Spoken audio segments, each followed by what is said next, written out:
why Excuse me, not, sir. why Meron not, na yan. opo, sige po, why not consolidate? I-consolidate natin ang ating pong mga grupo na kung saan sama-sama tayong mga isda na malaking barko na dala-dala natin, complete with protective gear. Congressman Dan Fernandez. Thank you, Mr. Chair. Maraming po salamat. Well, ang katanungan ko lamang sa mga mangingisda, no? Kasi basically, doon sa nadinig namin kanina, talagang lumalabas na matagal na kayo nangingisda doon sa lugar ng Baho Masinloc. At nasabi ni Governor Ebdane na panahon pa ata ng Kastila, nakapangalan na to sa Panatag. Tinatawag na nating Panatag, tinatawag na nating Scarborough, tinatawag na nating Carburo. Parang meron pang Maruna at ako nadinig dati na tinatawag tong So, ibig sabihin, talagang matagal ng claim to ng Pilipinas.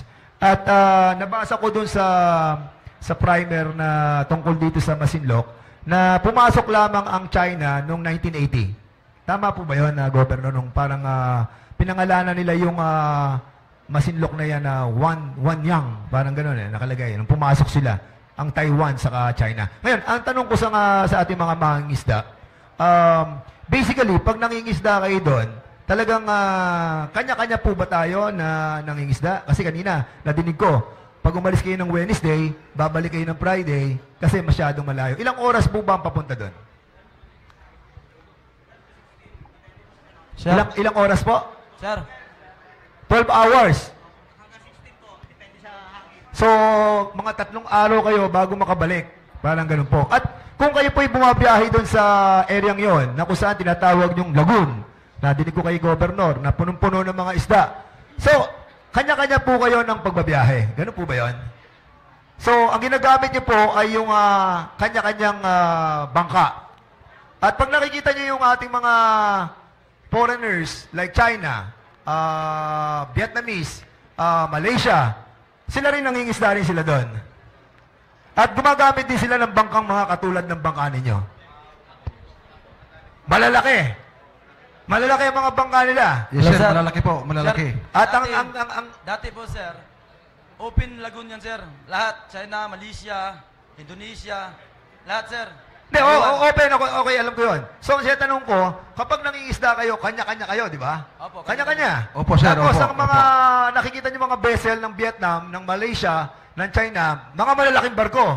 Opo, Yun ang sir. ginagamit nilang pangingisda. Correct? Yes, sir. Mr. Chairman, medyo kanina kasi, tinitingnan ko yung parang malaking problema na kinakaharap nila eh.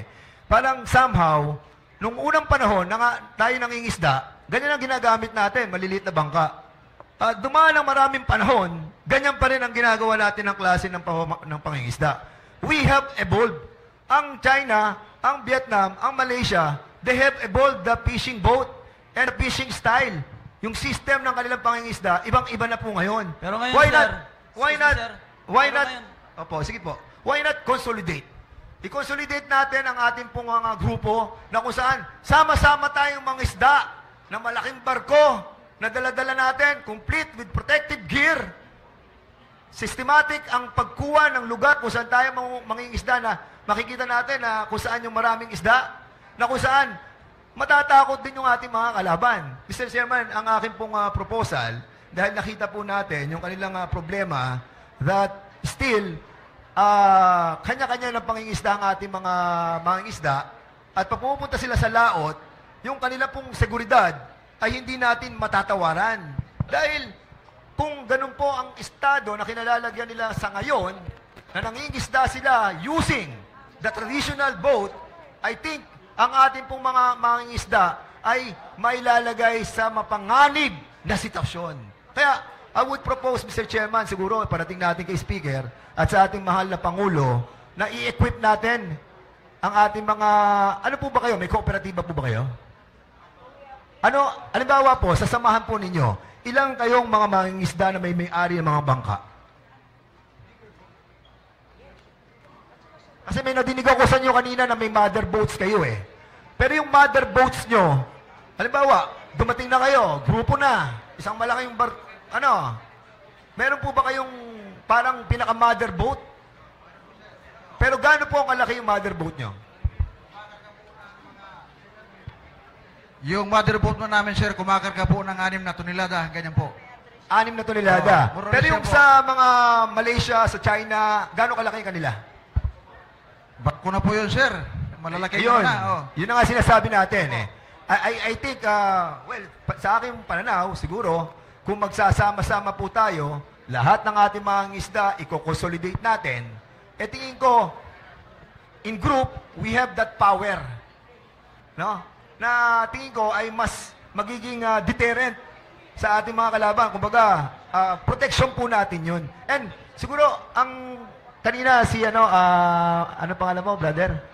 Noli, ramdam kita kanina. Ramdam kita. Kasi sinasabi mo, pag dumarating ang mga eleksyon, dito lang naglalabasan yung mga politiko.